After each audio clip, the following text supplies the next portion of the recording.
Hi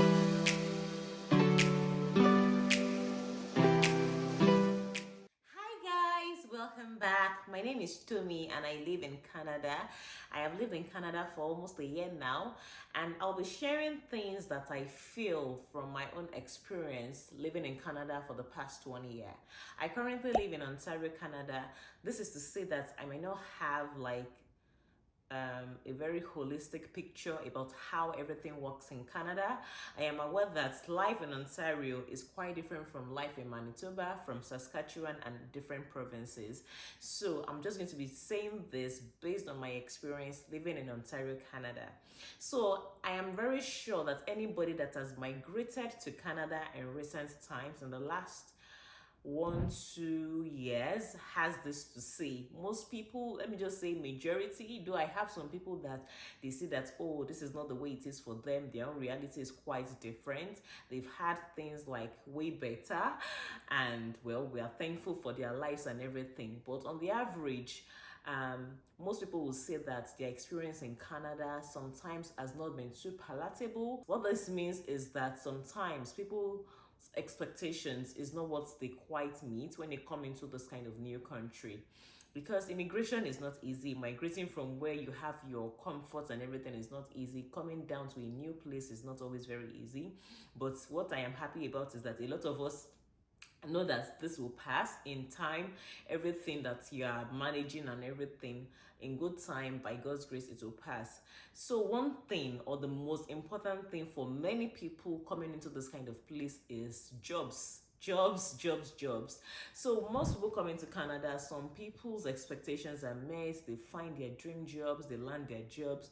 For some other people, it's not the same story, unfortunately, because you might be waiting 1 2 3 4 months, 5 months, 6 months, 7 months, 1 year, and you've not gotten the job that you really want. Not to say that there are no jobs, but even with that, to be honest, yeah, there are times that people even cringe, because even the jobs that you feel you can't do from back home, you're even looking for that kind of job here and you've not found it. Some people will look for cleaning jobs, you've not even found that. You're like, ordinary cleaning job, what's going on? To work in Walmart, why can't I work there easily? Even those jobs are not easy to come by, especially in Canada. In UK, in the USA, I believe, and from what I have heard, it might be easier to even find all those like jobs, but in Canada is a totally different thing, and it really depends on the way you come into the country. Sometimes it does not determine, but to be honest with ourselves, I know we all know this truth. Sometimes the way you come into the country will determine the kind of job you can get. There are some kind of jobs that they won't give visitors. In fact, visitors are not even supposed to work legally. Some students to face this kind of thing because they might not give you a job, and because there are like certain hours you need to work. So all those things are there, and it just makes people frustrated, depressed, discouraged, and the list is endless.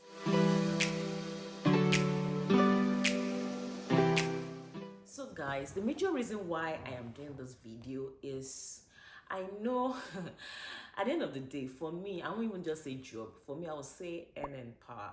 Like earning power, like if I can earn, that's the major thing for me. That's the major thing, because at the end of the day, it's not even about job, and it's just ability to earn, ability to have money and everything. So I am a business person. Trust me, I think I am someone that, maybe fortunately, I've been able to be in the middle of having a career and having a business. I am someone that I have a business, or I have businesses. On the other side, I am someone that is very, very career focused. Trust me, I went to a private school. I have 2 master's degree. I have a PGD. I have a diploma that I am currently doing. So I am a career person all through and through. I have worked in consulting. I have worked in consulting for like finance. I have done all those like very, very top career whatever. Those that know me like very well know that this is all what I have done. I've done media consulting, I have done finance, I've done tax, I've worked in KPMG, I've worked in banks, and I do my business currently. So I am the kind of person that I am kind of in the middle, and I was at a place that in my life that I'll be like, oh, I must work in this place. there was a certain time I really wanted to work in KPMG, and for 3 years I waited for that job, and I was like, KPMG or nothing. Like my brother like told me move on. Of course I moved on because I needed to work, but my mind was still on that KPMG job. Funny thing is, when I finally landed the KPMG job, I was like, I was not doing it again. Like, no. So but that's not the crux of this video. I'm just trying to like give you like a background to understand what I'm trying to say. So sometimes when you find yourself in a new terrain, in a new environment, if one way might not work, I might advise you to toe another line. I'll break it down very soon. I understand sometimes most of us are like fixed on like, okay, this is what I have studied all my life, this is what I have done, I have schooling for this, I have the certificates for this. But just in case, you might never know. One thing I am happy for about migration is that it opens you up to like starting afresh, starting new. You might not need to continue doing the things you've done. I am not God or anything, but I'm just trying to offer this as like some sort of advice, because sometimes some people are like fixated on that particular thing and they might not be open to like other ideas or something else. This is even to say, even on the career line too, you might be doing this, but you might even be able to excel. I have a friend like that. She has done business analysis all her life. She's here now and she's excelling well in HR. So that's another thing. So I just had to chip that one in so that in case what you're looking for might not be what you might eventually get, be open to more ideas. Let's take that out because that's not the focus of this video. The focus of this video is, in 1 year of living in Canada, I have seen several gaps. If I'm a business person, like right now, I am more business than career, or let me just say I'm more business than like corporate world. Let me just put it that way. I am more of like thinking of working for myself than working for or doing a 9 to 5. That's where I am currently in my life. Does it mean that I cannot go back to a 9 to 5? Who knows what will happen tomorrow? But currently, as at this present time, I do more of like working for myself than like for working for others. And I just wanted to like share this video to open people's like minds to things like this, because I'm not even going to go into the benefits of having a business. There are many benefits and there's so many demerits as well. So I've worked in Canada. I have lived in Canada for like a year. There are many business opportunities that people can take advantage of. The major thing for me is if I have money to pay my bills, I am fine. So if that job is not coming, maybe we should just open our minds more to like other things that we can do, especially if you have the gift for it, if you have the power for it. If I had, trust me, maybe I will have like a chain of businesses, because in this community, I have seen a lot of like lapses, and I'm like, I just wish people can take advantage of this position. Like someone tells me, like, told me this land is a land filled with opportunities. It's just that sometimes our minds are not open to that. The top 5 things I'm going to be mentioning today, it might help one person, just one person, and it is fine. Because left to me, I could have just kept this to myself, but life does not work that way. God will even reveal it to some other people. I itemize them. I'm just going to be sharing them one after the other. So you might be coming into a country. Some people actually genuinely have the capital for that. And if you have the capital, you have the resources, why not? Instead of you waiting for them to call you, you've applied to 1,000 places, because yes, people actually apply to, I've seen someone that's applied to over 800 places. I've seen someone that has said to me, I lost count after I applied to the 1,000. I said, what did you say? 1,000 or what? People keep on applying. So instead of you waiting, sometimes maybe you should use that time to also develop like your business plan, do some feasibility studies, and do everything. Who knows? Who knows? So I want to like share this with you.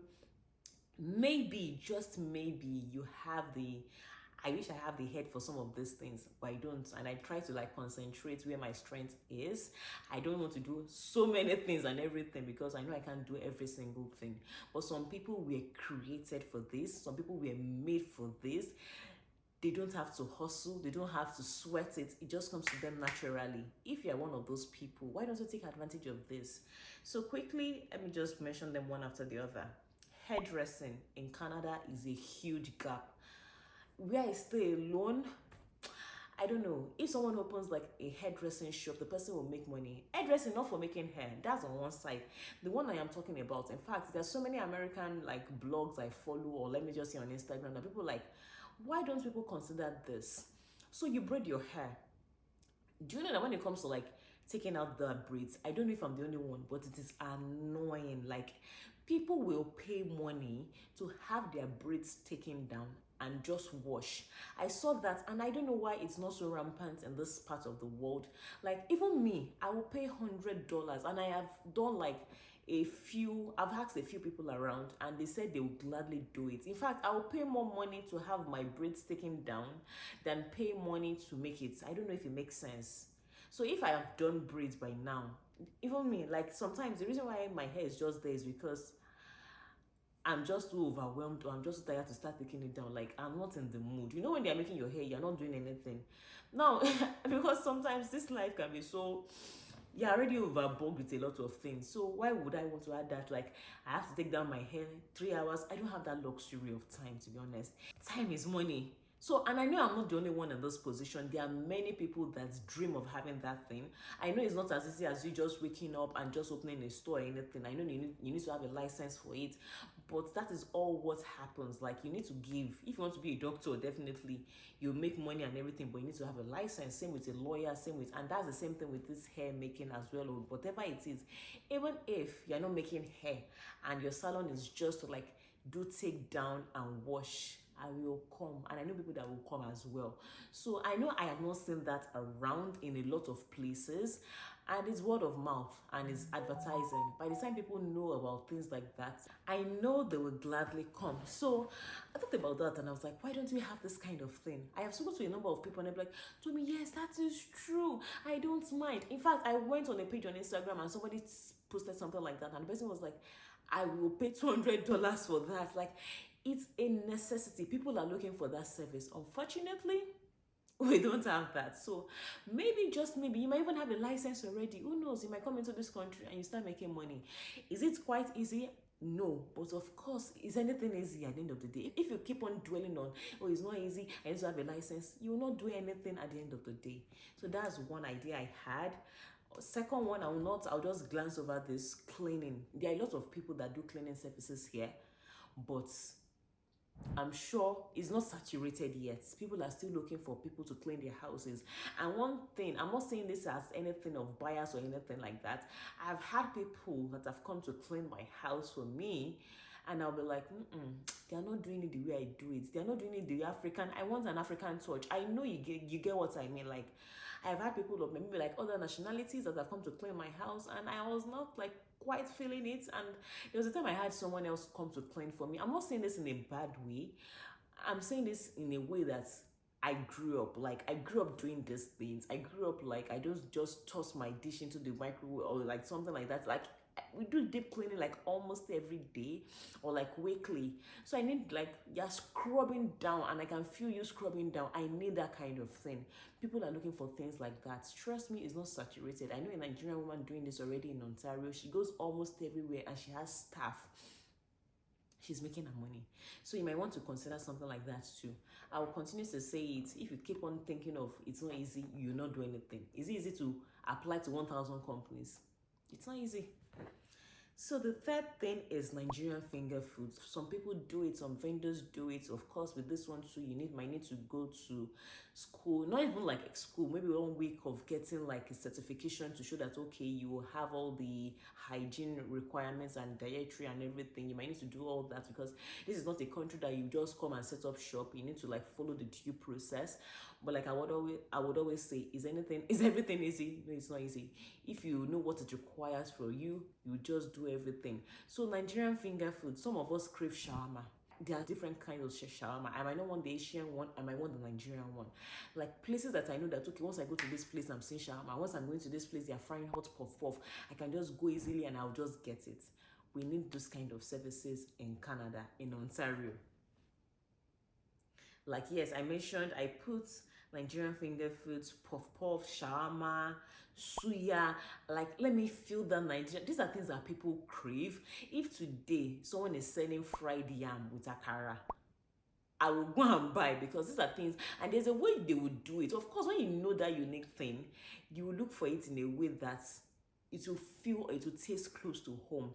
Like for instance, the reason why they give LMIA certifications is like, okay, I have checked all around Canada for those that have businesses, and the reason why they can invite people from back home, from like in Nigeria for example, is I have checked everywhere, nobody can fry it the way you would. There's a way you would tell the government that I have to bring Yasidi from Oshodi to come and fry it a way that they will fry it here. They will grant you. You will be able to invite your city to come because you've been able to tell them that all of Ontario, you've not been able to find someone that can do it the way your city does it. Trust me, that is one way you can bring someone that will be of like great benefits to your business. Even if you're not the one doing it, that person or those people can do it for you, and the government will support you. They support things like that. They will even give you grants on top again, because I know someone that just got a grant for bringing or for doing pomo. This person I know her very, very well. She was my boss in my former office where I worked like about 11 years ago. Today, she has support from the government. She was able to bring people. So officially, before, Pomo was not allowed in Canada. I think when you're bringing it, it's not allowed. But officially today, they are going to be doing it in Canada. And the government is not only just backing up. They gave her, I'll put it somewhere here. You will see it. I have the pictures and everything. They even publicized it and all that. They gave her 80K. Additional, free of charge, for supporting our business. So I think it's just us like finding a way around it and doing it the right way. You get supports. Barbing, there are lots of barbing shops. Of course, there are lots of barbing shops, but you know, some people just want that like close to home. Sometimes I also feel that way. Sometimes I tell my husband sometimes, like, so it's just naturally there. Like, I don't want to go to this certain place. Like, I feel maybe they might not barb the hair, or they might not cut the hair very well the way we cut it. You know, there's a way our people do it, and you know. So if I know there's a Nigerian person that does it the way they do it in Nigeria, I would definitely go to his place to have my hair cut, or to like everybody, my husband will do the same thing, to have the children's haircuts or something like that. So these are things that people can consider. The last item I want to emphasize is teaching. This one, people are sitting on a gold mine and they don't know. Personally, I know how much we pay monthly to have our children do extracurricular lessons. So I know many people have said this thing. I know it's a thing that most people have said that, okay, when you come into Canada, their teaching is not quite the way we used to have it, or we have it in Nigeria. So many parents enroll their children in extracurricular lessons. That one is a given. When people do it, it's not a secret. The government knows it and all that. But you can now imagine if you are in Canada, or if you're in fact, the person I am paying, or the person we are paying, is not even in Canada. The person is in Nigeria, but they know the way. In fact, they even know my timing more than me. At like 6 a.m., they're like, when the spring, what's that thing called, change, they already alerted us like, okay, we know your time is changing. You're no longer like 6 hours ahead of Nigeria. You're now like 5 hours of Nigeria. That means you're going to be taking the clock back by 1 hour. Like, they are on top of their game.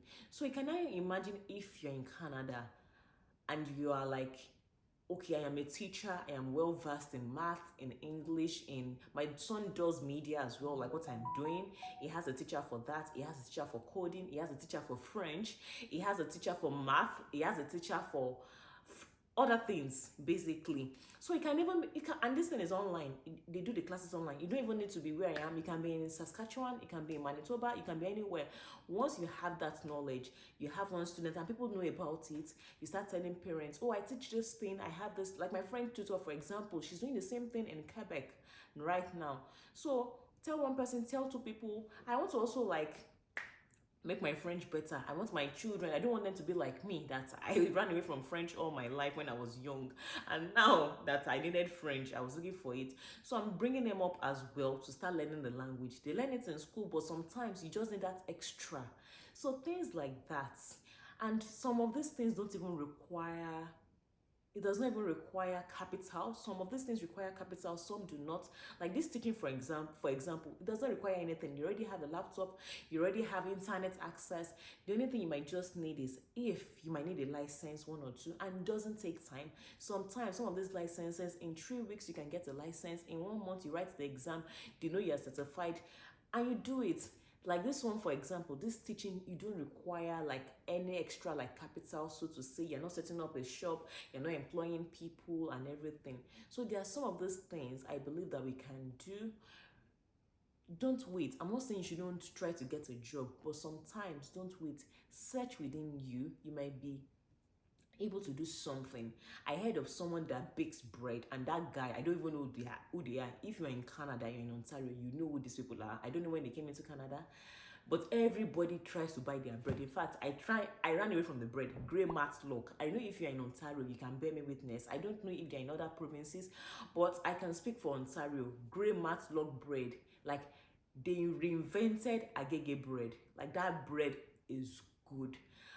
Will that person go and look for job elsewhere? Is every day, even without advertising, the bread has advertised itself.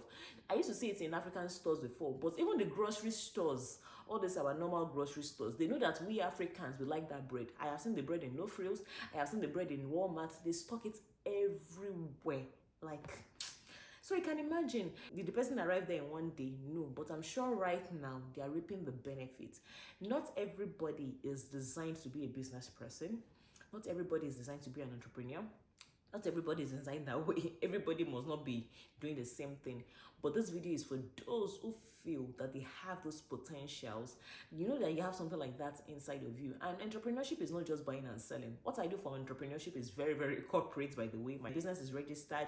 I don't really I do buying and selling, but that's not even the crux. I do consulting. That is what I still do. People pay me for advertisements, people pay me to consult, people pay me for PR, people pay me for things like that. So it's not even about, oh, I don't want to do buying and selling. Entrepreneurship and business is not buying and selling.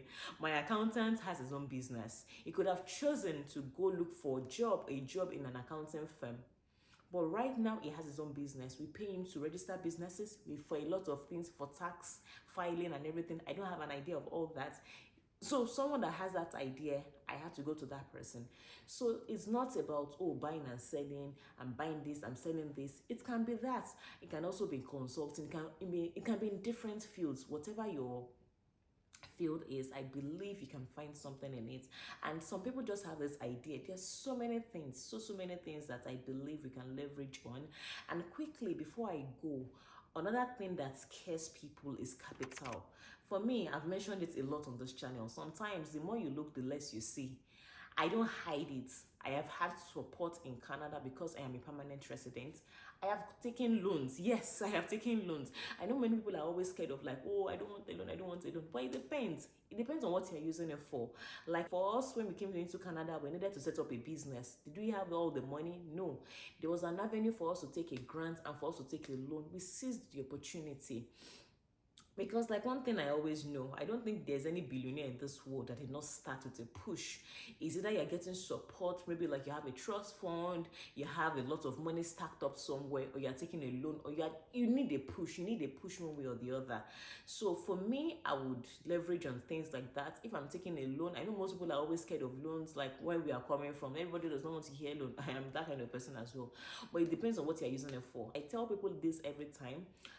I went to school. I had to go back to school. In going back to school, the government supported me because I also wanted to school in what I do. Remember, I just said it some few minutes ago that I do consulting, I do marketing and everything.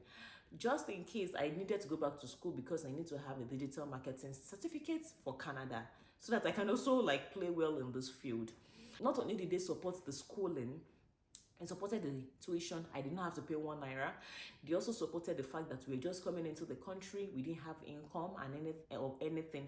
They gave us a grant, and they even like said, okay, if you still want a loan, you will still get a loan. We took the loan because we knew what we were working towards. We know what we are working for. So it's not as if you take the loan and you just go on the shopping spree or whatever. Everything was reinvested back into the business we do. So if that is what you want, I can easily like help you. I will connect you. I'll tell you what to do and all that, how it worked for me and how it is currently working for me. So you can always reach me. You can always get in touch. Send me an email at iamtomiadenuga@gmail.com, or you can send me a direct message on Instagram. My Instagram handle is the Tomi Adenuga. So guys, that's just what I have to say for today. I just thought to share this with you just in case there's somebody out there. This might not be for everybody, but it might be for someone that is already thinking of what do I do when I come into Canada? Where do I start from? Start thinking. If you need capital, you can explore options like this. I just needed a push, or we needed a push. my husband and myself, we needed that push and we got it. We are so grateful we got it because well, the way the world is right now, it's only God that will help us. Thank you so much for watching. I hope you enjoyed this video. If you did, please share this video with somebody. Somebody might need it. You might not need it, but somebody else might need it. Your neighbor might need it. Your sister might need it. So please share with anybody who needs this. And you can feel free to get in touch with me. I'll try to respond as much as I can. I get, like goodness, the amount of DMs I get on a daily basis. I am so sorry if you feel bad that I have not responded to you. I try to as much as possible, but I am only human, and I always say it. I do not request for anything. Quote me anywhere. If you see my video anywhere, I know some people are already using my video. Somebody sent something to me on Facebook. That is not me. It will definitely happen, but to me, I didn't know that I would not request for 1 naira from anybody. I am not one of those people. I'm not request for anything. So for me, if I can't do it, I can't do it. If I can do it, I will do it. But I won't charge you. I won't request for anything. If I send you to someone else and the charge is different, that is not me. But I'll just try as much as possible. Thank you for watching. I will see you in my subsequent videos. Stay blessed.